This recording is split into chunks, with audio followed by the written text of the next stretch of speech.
what you want, when you want it, where you want it. This is The Mesh. Foot Candle Films. Film news and reviews from two guys who really like movies. This episode is brought to you by the Foot Candle Film Society. For a schedule of upcoming screenings and membership information, visit the Society's website at www.footcandle.org. Hello, everyone, and welcome to Foot Candle Films here on the Mesh.tv podcast network. Chris Fry and Alan Jackson here with you from the Foot Candle Film Society and the annual Foot Candle Film Festival. Chris, how's it going? It's good to see you. It is long time no see. I know. It's going really well. We tried our new format, and now I think we're going to continue doing it. So instead of you and I just getting together every 2 weeks and having to sit down and talk, now we're having to do this on a much more frequent basis. Yes. So we just have to get a little bit more comfortable with getting together and recording this since it's happening more often. But I think weekly is good. Keeps us on a good schedule. Sure. I think so. We're good with that.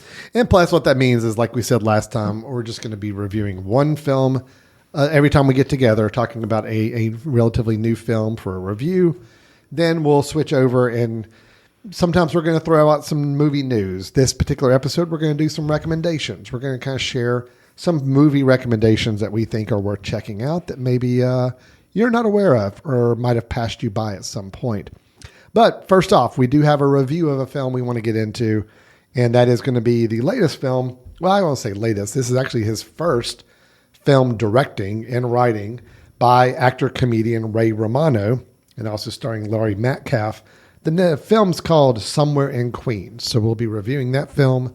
Then we'll do a break and go into our recommendations for the episode. So, Chris, does that sound good to you? Yes. Sound like something we can get started with? Let's go to Queens. All right, we're going to Queens. Here we are, Somewhere in Queens. Your kid, he had a good gig. Where's he going to college? No, he's coming to work for us, a family business, construction. I'm a scout. If you want me to make a few phone calls, there might be a hole here or there. Some of those holes have scholarships. Who let the dog out? You know that's 20 years ago. I told him we should use Ain't Gonna Be No Rematch at the end of Rocky. That's 40 years ago. Who's this, Sticks? Oh, this is Danny. Nice to meet you. Yeah. Do not like her. Don't be mean in front of her. She don't know us yet. Come to dinner Sunday, 12 o'clock. Dinner at 12. Actor, comedian Ray Romano wrote, directed, and stars in the new film Somewhere in Queens. We've always heard the phrase, write what you know. And after all those years on Everybody Loves Raymond, it seems Romano did exactly that, with the exception he had the freedom to drop as many F-bombs as he wanted, since it wasn't going to be on broadcast TV. Alan, what was your experience with Ray Romano's first directorial film? It was good. I mean, no, look, I do think this is a quote good movie. Okay. And I'm using the word good instead of any other adjective because I think it's a fairly pedestrian film in that I feel like it's pretty straightforward with a few exceptions. I'm going to give it some credit for a few things I think it does that kind of I thought were a little daring and thought a little good, better than I expected from a stereotypical film like this. But it is a film that's primarily based around an Italian-American couple and their family, which right away kind of builds an opportunity for the Italian-American stereotype. Got you. Again, I trust the film a little bit more because it is Ray Romano who wrote and directed it, so he is kind of portraying the family around him in the way that he feels like should be portrayed. It did feel like it was kind of dipping into cliches at times, but whether that was accurate cliches or whether it was just kind of a little played up for the movie audience, I'm not sure. But yeah, this is a movie. It was funny. It was sentimental. It was affecting. I think it worked, but it was also fairly low key, pretty like a pedestrian is the word I'm going to use. I don't think Ray Romano's destined to be a outstanding director. There was nothing visually with the film that was at all interesting. Okay. I don't think there was anything from a storytelling standpoint that was also very creative or interesting. It's it's pretty much what you expect it to be. It is a very, very straightforward film. You've got a husband and wife. They have a son. The son is kind of destined to be in the family business, long term, but yet they realize he's also really good at basketball, and there's an opportunity now for him to maybe go to college and play. And Ray Romano is the guy in the middle, the father who wants his son to succeed. He wants to live vicariously through his son. But he's also got a family that kind of expects everybody in the family to go down a certain path and to have a certain life. Sure. So, wasn't tons of weight here, not tons of meat on the bone for this kind of film. But I do think what it does well. Boy, this is the most lukewarm review I can possibly give. Here's the thing. Go ahead, Chris. Yeah, help me out here. I'll jump in. So I hear what you're saying. And instead of saying you're completely wrong, I'll say that going into the film, I knew this was Ray Romano's first film. And I kind of thought it was going to have a lot of, forced comedy around the Italian-American stereotype kind of thing. And then it was going to have a little bit of drama just so it would have something going on in the film. So you thought it was going to lean more into the comedy side. I did. And I think I liked this film, and I think because I expected it to be more, I guess, stereotypical or more pedestrian, as you were saying, I was kind of impressed with some of the things that it did do, and that's what made it kind of elevate it over what I thought it was going to be. So expectations kind of flipped on me. I kind of went in with low expectations and it flipped. And I'll give some examples of what I'm talking about. The wife's illness, the wife played by Laurie Metcalf, she, like the way she is depicted is kind of tough. And she, for those familiar with her, she was in Lady Bird, and she played kind of a hard-edged mom in that. So she kind of carries that over a little bit, but just the nuances she brings to this character that is a cancer survivor, but for lack of a better term, like the scars and stuff, that experience left on her it's in the film, and it's not just kind of mentioned and then sidelined. No, it's a thread that runs through. The thread that runs through the film of Ray Romano living in the shadow of his brother Frank, and kind of how that then informs the whole thread that runs through the movie of a parent wanting something more for their child than the child wants for themselves. Yeah. Me being a parent, that kind of hits home a lot of times where you want these things, but you have to let your kids kind of do what they're going to do. So that worked together with me or for me in ways that I think a more standard film that was just going for laughs, let's say, that was just going for wouldn't have worked as well. No. I admired the fact that this was more drama than it was comedy, which I also did not expect. And I think the moments that are meant to hit us, they hit us really well. Sure. I'm like you. I'm a parent. I've got all boys. This is very much a father-son dynamics film that's explored. And I think those moments are handled extremely well. I like the fact that the main character we're following here, the Ray Romano, is not the hero character at all. Actually, he's kind of a sad sack of a character that, you like you said, it's the whole idea of living vicariously through your child, or you want something for your child basically because you want it for yourself. Right. And I think that was admirable to kind of take that kind of position and craft a story around that and not let him be the hero at any point in the film. The only thing I'll comment on the things you mentioned that I do agree. I think some of the other storylines that were being woven in, the wife's illness, and then there's also the whole dynamic of Ray's character against his own brother and father. Yes. I liked where the film wanted to go with both of those. I don't feel like the film did enough with either of those. It gave you just enough of a taste to know what was happening in that side of the world. I wish it had done more to inform me about Ray. What is Ray Romano's character's name? His name is Leo. Leo. I wish it helped me form a little bit more about Leo. Okay. I had to do a lot of assumptions and guessing about, I think maybe I'm going to assume that Leo is this type of person because of the way I'm seeing him act with his father. I think the film could have done a little more with those other storylines to inform me more about who Leo is as a person.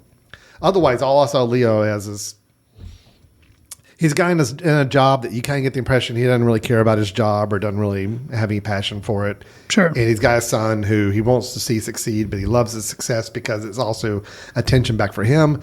I feel like there's a lot more to mill within there that I don't feel like we got into. So that's why I kind of feel like the film was just kind of servicing the story the way it needed to and get us to the end point, which it did. And it was good in the way it did it. It could have been more. It could have been even, I think this could have been like a standout film if it had dug a little deeper into some of those other storylines and fed us and gave us more of a complete character in Leo.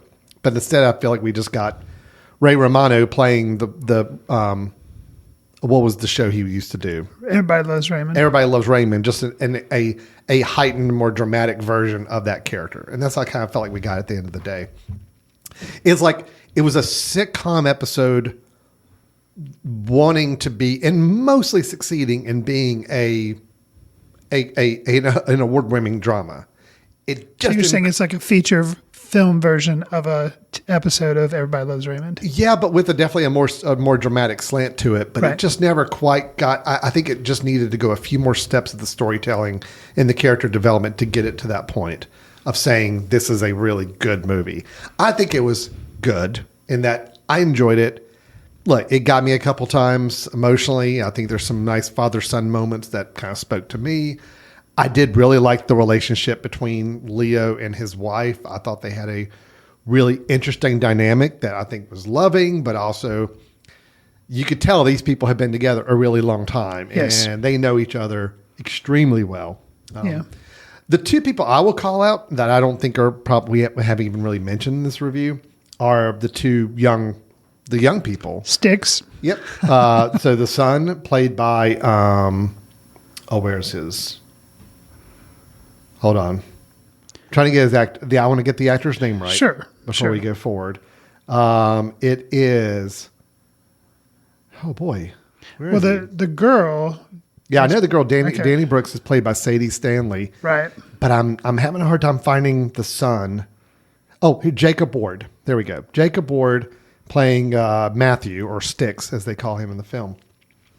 These two actually carry a good bit of the storyline, a good bit of the drama, that more than I expected to. And I thought they were both really good. I mean, I really liked their time together. I kind of enjoyed seeing their dynamic.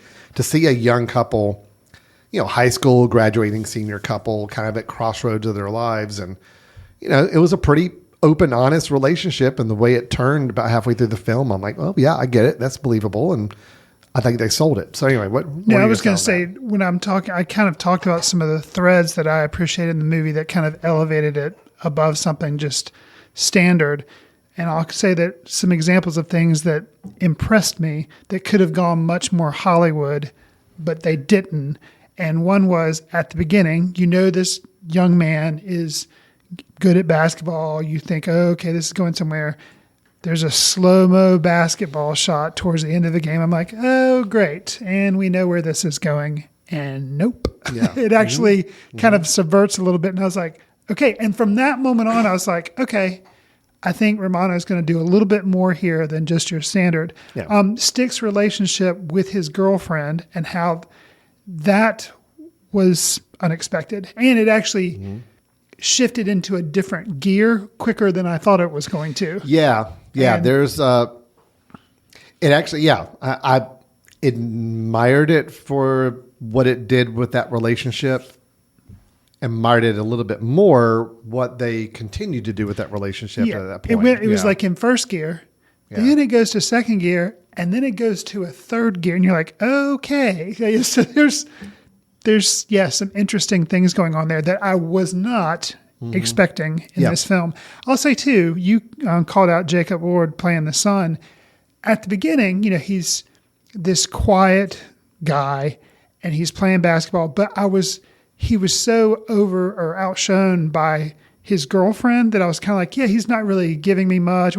But that was really the character That's the because character. his evolution that he does and how he stands against some things that happen in the film. And then where he ends up, I'm like, okay, Jacob Ward, you got me. Because at the beginning I was like, yeah, he's just kind of playing the mopey, quiet teenager. But no, it's like, no, there's more there than that. And Absolutely. I really appreciate his development. So Yeah.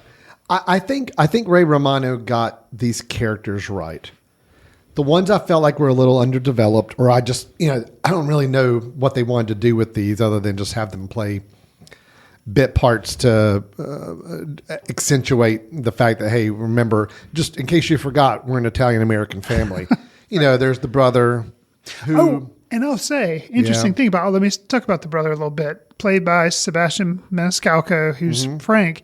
Interesting. He has a film out right now. Yeah. That's in, I think it may still be in movie theaters, where it's also kind of taken on the Italian family type thing. And so About My Father. Yeah. Where that appears, have not seen it yet, but appears to be much more of a straightforward comedy.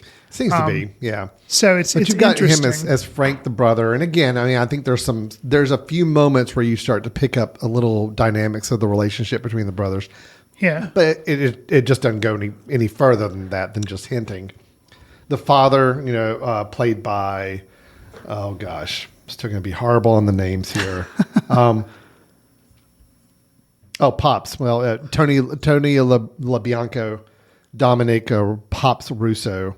Again, you get hints at a dynamic of a relationship, but I kind of just wish it's like, oh, you could just go a little deeper with this. Give me a little more about this dynamic, this relationship.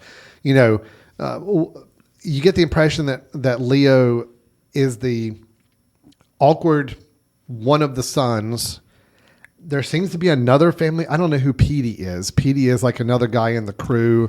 Which I liked him, and I wasn't clear. But we weren't on clear who he is. On whether he was an actual brother or whether he was kind of friend that was part of the family just because he works in the business. And that's one of the issues I had with the film is late in the film goes down some very cliche family drama roles or paths that I wish it didn't. And one of them had to do with, okay, we come to a point, again, just there's a little bit of a build up towards a point at one of the many parties that they're attending. They go to a lot of parties. Go to a lot of parties.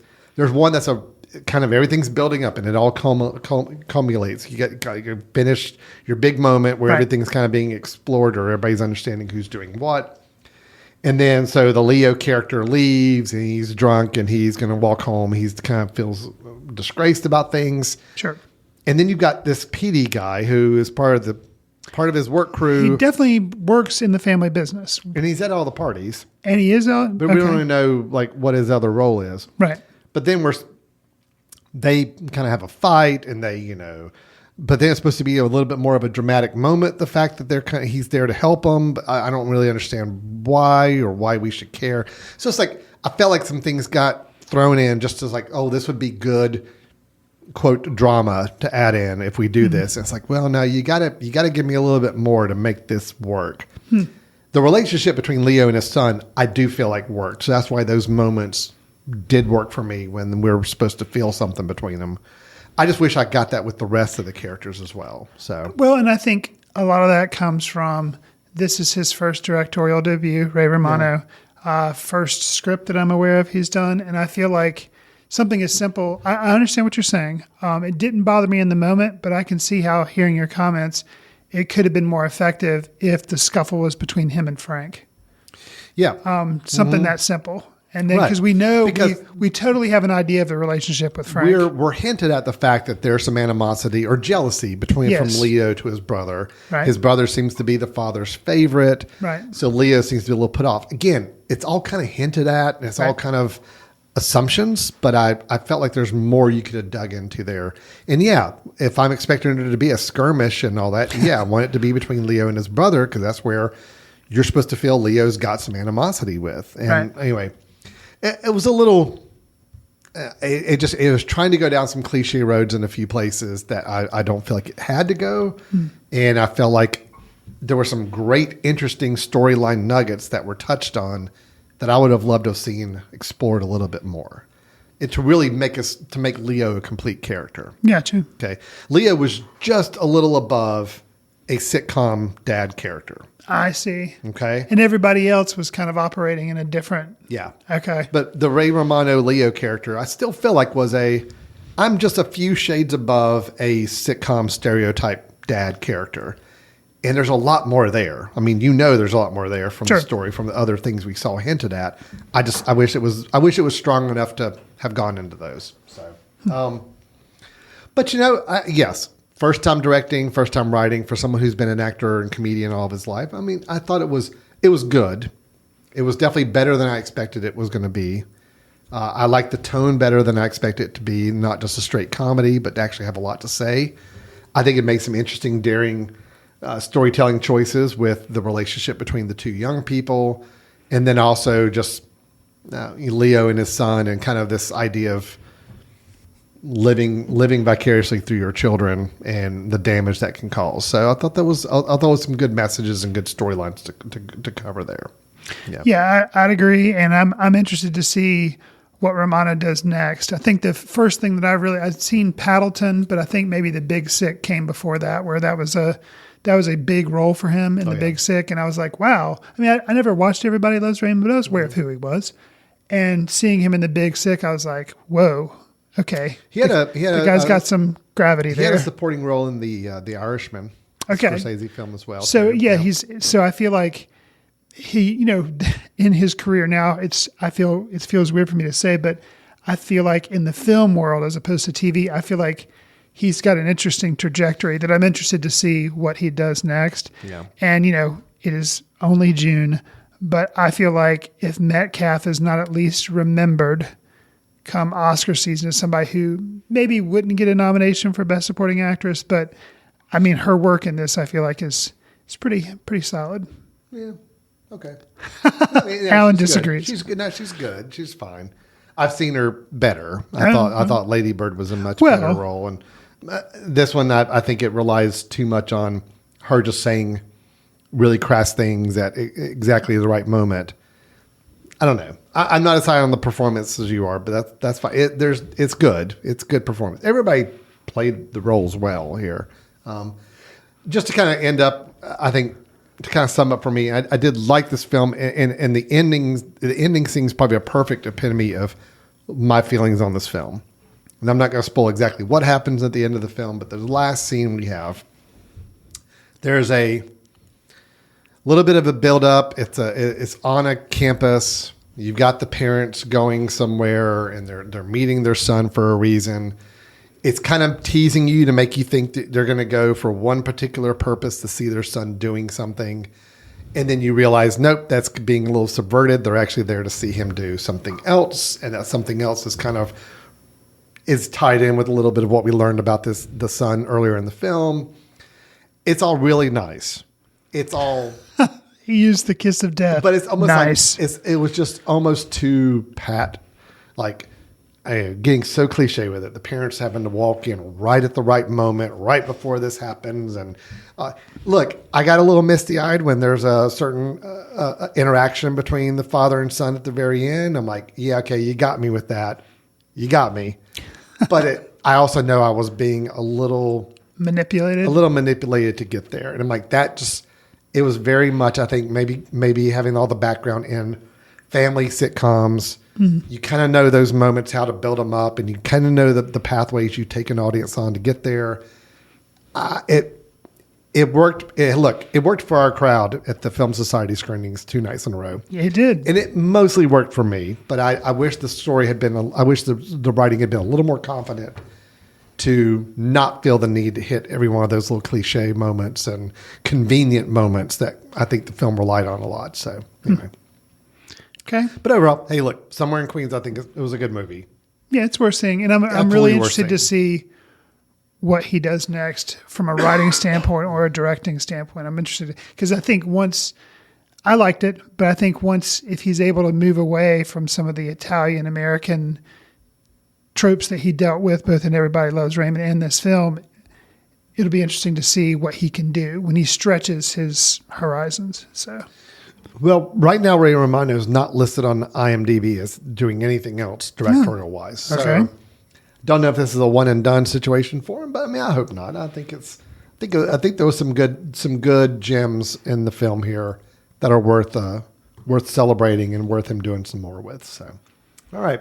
Well, that is Somewhere in Queens. Did not have much of a theatrical run, but it is available on, I think, should be available on demand like pretty soon. Pretty soon, yeah.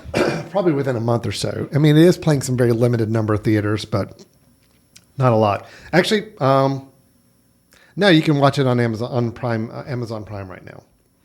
Okay. Yep, it is available actually for purchase on online. So video on demand as of the time of this recording, you can actually watch it. So the good and bad of the film theater business these days is this is a fairly new film, but yet it's already available online, which unfortunately these films don't have much of an audience in theaters as much as they may be used to. Okay, Chris, we're going to take a quick break, and then when we come back, we've got some movie recommendations to share. I'm going to try something a little daring with my recommendation in a bit, just to tease. Okay. It is a half a recommendation. I'm recommending half of a film that I've seen, but I'm now anxious to watch the other half, and we'll have to follow up with everybody what my thoughts are. So we both have recommendations to share.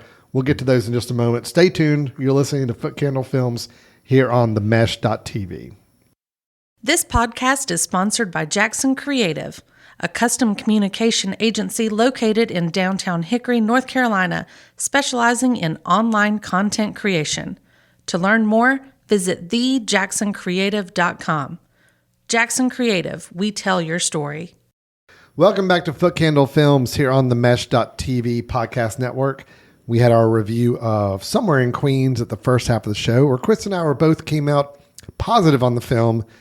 Chris maybe a little more so than me. I think maybe more of a playing against expectations. It was a good surprise. I wish that they had gone a little deeper into some of the storylines that they could have explored and made the film a little more interesting, but overall still felt it to be a good directorial debut and had some good emotional beats that they captured on it. Okay. But Chris, enough with new films that we're reviewing. Let's take some time to celebrate films that we've gotten to catch up with lately or we want to recommend to people. This is where Chris and I both bring a film to the table as a recommendation. Can be something that maybe we just caught back up with recently, maybe something that is a newer film that's available online that people may have overlooked or missed, or any of the above. So, Chris, I'm going to start it off with you. What film are you recommending for us this week? So I'm going to recommend director Kelly Freeman Craig's second film. Her debut was Edge of 17, which I may have recommended on the show. I can't remember. Okay, I did. So this is her second film, and it is Are You There, God? It's Me, Margaret, which, if you recognize the title, I actually discussed this film when I recommended a documentary on the writer Judy Blume, which I think Amazon basically put out because they were kind of promoting Are You There, God? It's Me, Margaret. This film, kind of like Somewhere in Queens, came to the theater and went to the theater pretty quickly. I was able to see it in the theater, and I'm thankful for it because I'd heard a little bit of buzz around the person who plays Margaret in the film, Abby Ryder Fortson, as well as the person who plays her mom, Rachel McAdams. Both of them do give really strong performances in the film. It's a story about Margaret. Her family moves from the city to the suburbs, and 11-year-old Margaret navigates new friends' feelings in the beginning of adolescence. So kind of a lot of films don't really focus on girls going through adolescence and maybe coming of age, but not specifically adolescence and them, learning about their bodies. Of course, that's what Judy Blume was famous for. So I recommended the film. I liked it. I will say I'd heard a lot of other critics talk about it a lot, which made me interested to see it, but maybe I had my expectations up a little bit too much. It was maybe a little overhyped, but I still think it's worth seeing and still worth seeing for those two performances too. And it is a smaller, kind of a more independent film. So it is currently available for online rental. So I recommend Are You There, God? It's Me, Margaret. Okay. Nice.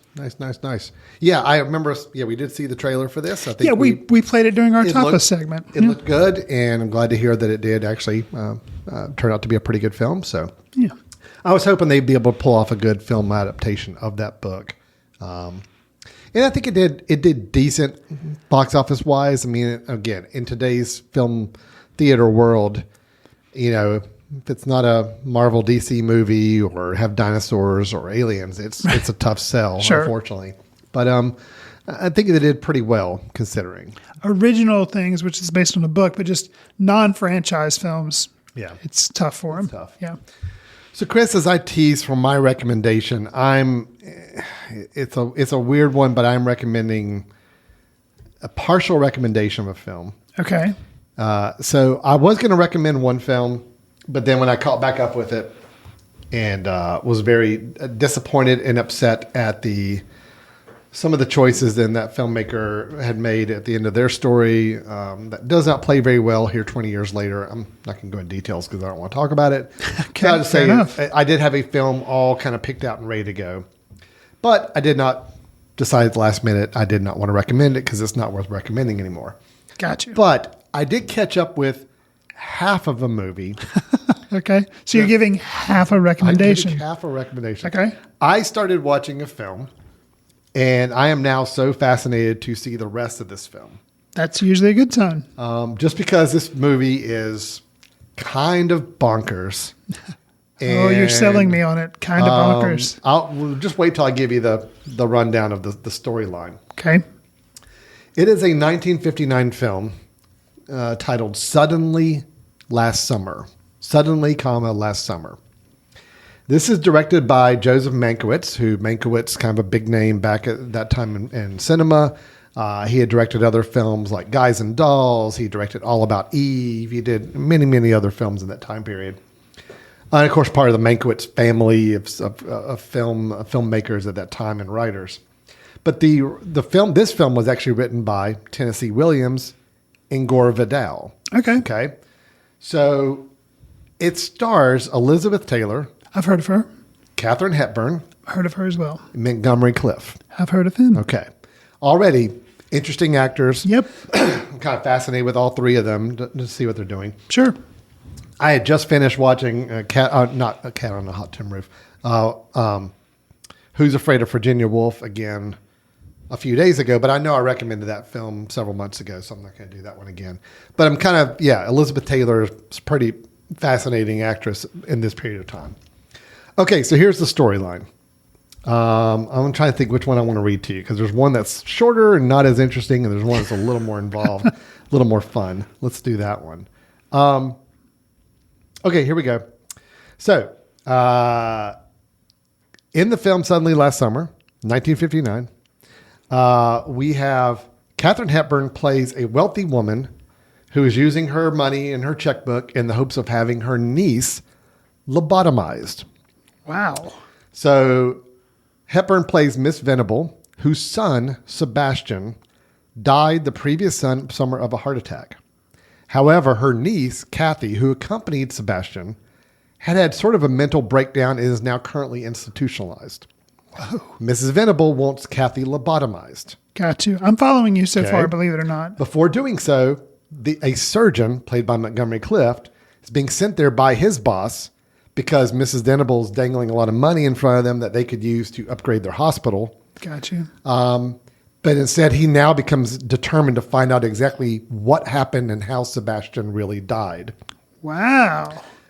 It's a very character-driven. How could you stop this film halfway through? Because it was like midnight. Okay. And I was like super tired. I'm Fair like, enough. no, I've got to stay awake for this. Fair enough. It is a dialogue-heavy film. I mean, there's a lot of interesting. The first half I saw, I was already kind of hooked. Okay. Let's just say it this way: the film starts. There's a whole scene where Montgomery Clift, as a doctor, as a surgeon, is conducting brain surgery with students watching on the balcony above him as he does this. Sure. And because the hospital is so hard up for money, power is going out during the operation. And things are going wrong, and there's like a piece of the balcony that's like breaking as the students are leaning So against it. is this like in the genre of comedy? No. Okay. It's being played serious. Okay. But it is. Because some of the stuff you're saying, I It is could a see little how it over could be the like a top. Mel Brooks, like wacky It zany seems thing. like it would be, but it's all being played very seriously. So basically his hospital's crumbling around him. So that's why he's like, they need money. So then it's like, okay, well, then here's this woman who's willing to pay a lot of money to a surgeon to come and lobotomize her niece so that her niece won't be traumatized by seeing the death of of her son. Although now there's some suspicions about exactly what happened with the son to cause that. Look, when Montgomery Clift's doctor shows up at this woman's house, the Katharine Hepburn character's house, he's led into a gigantic, like tropical garden almost outside, almost like in a big glass enclosure. And she is lowered down in like this little elevator type of thing. Nice. Like down to the floor to meet him. I mean, right away, I'm like, oh my gosh, this is so wild. I'm loving this already. Now, again, I have not seen the second half of the film. Okay. So I don't know how it ends up. And it could be one of those films where when I get to the end, I'm like, okay, scratch it. Never mind. I do not want to recommend this film. But I'm like, with the talent involved, the people involved, the writing involved, I'm sure it's going to be good. But I'm already just so fascinated and intrigued by this. So Montgomery Clift is an actor I'm a little intrigued by anyway. We did show the documentary Making Montgomery Clift a couple years ago at one of our screenings. He's got an interesting history, interesting character on his own. So that's something that intrigued me. Katharine Hepburn's always kind of captivating to watch on film. And like I said, after seeing Who's Afraid of Virginia Woolf a few more times, Elizabeth Taylor, I'm always kind of fascinated by her performance as well. So Suddenly Last Summer from 1959, I will be watching the latter half of it here in the next couple days. So hopefully I don't have to come back and retract my recommendation. But I'm not a big fan of films from this time period in general. Okay. I'm just not. 1950s, 1940s, and 50s films don't typically do a lot for me. I feel like a lot of them just feel like they're just stage performances that just happen to be recorded on film. And that doesn't always entice me. However, this film already, its setup and its premise and the characters I've already met does have my attention. So we will see how it holds up on a final viewing. But that is my recommendation for now. Suddenly Last Summer. I caught it on Turner Classic Movies, but I know you can rent it and watch it any other place on demand as well. Yeah, it's got me interested to try to see if I can track something down on that because sounds right up my alley. Yeah, very, very interesting movie. Supposedly the play that it's based on, it was based on a play. And from what I've read, it's all just the original play, the Tennessee Williams play that it's based off of. Had a lot of topics that was touched on regarding homosexuality and even cannibalism. But supposedly the cannibalism has been dropped or at least muted in the film version. Now that, hearing that even if it's just muted, has still got me very interested to see where this film goes. Anyway, so it was a long one-act play as a play, but now the screenplay was turned into an actual motion picture. So okay, Who's Afraid of Virginia Woolf was originally done by Mike Nichols. Yeah, okay, correct. Mm-hmm. Okay, so just back in that time period, that's what got you thinking about this film. Yeah, okay. Yeah. Mm-hmm. Well, and my wife is the arbiter of the films from this time period. So I see. If I have the choice of what film is watched in our house, it is a film typically from late 70s onward. I got you. If she is picking the films, it is something from 1969 and earlier. Gotcha. So, yeah. Which is weird because you're the whole Citizen Kane man. Yeah, and I mean, look, there are films are my favorites from any decade. But sure. As far as where I'm going to gravitate to, it's typically not those decades. Gotcha. Although, yes, I'm sure 12 Angry Men, Rear Window, Psycho. Well, all of those in the 50s and 60s and Citizen Kane in 39 or 40. Sure, those are some of my favorites of all time. But you give me a choice, say, Alan, you get to pick a movie tonight. It's typically going to be from the last 50 years instead of the 50 years beforehand. So. Fair enough. So this is one she actually pulled up and we started watching. So I got to give her credit for getting me hooked on it. So cool. All right. Well, that's our recommendation. So we've got Are You There, God? It's Me, Margaret, which is a new film that is available online now for rental or watching. And then Suddenly Last Summer from 1959, a partial recommendation. We'll see how it ends up. All right, Chris. Well, if anybody has their own suggestions of films we ought to check out, or wants to comment on the Somewhere in Queens review, how do they get a hold of us? You can send an email to info@footcandle.org. You can follow us on Twitter @footcandlefilm. Al and I are both on Letterboxd, where we try to track what we're seeing, leave short reviews.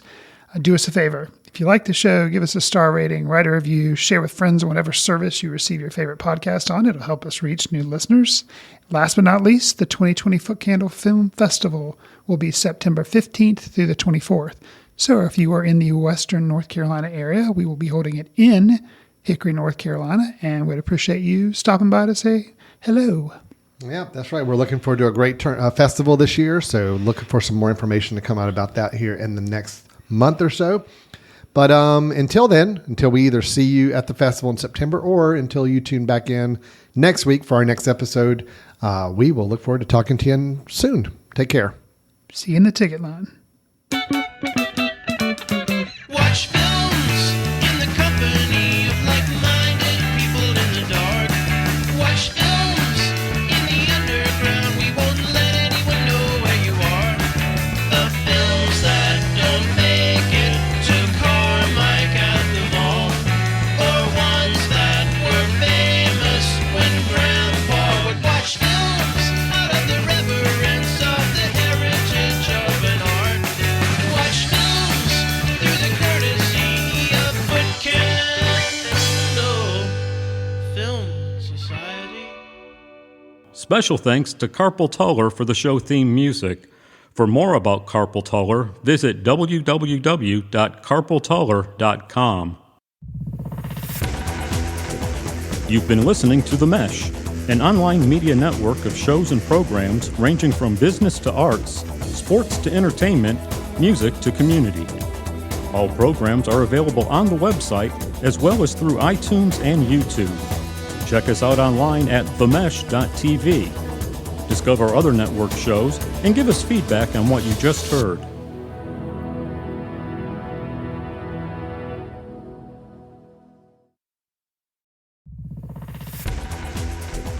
You've been listening to The Mesh, an online media network of shows and programs ranging from business to arts, sports to entertainment, music to community.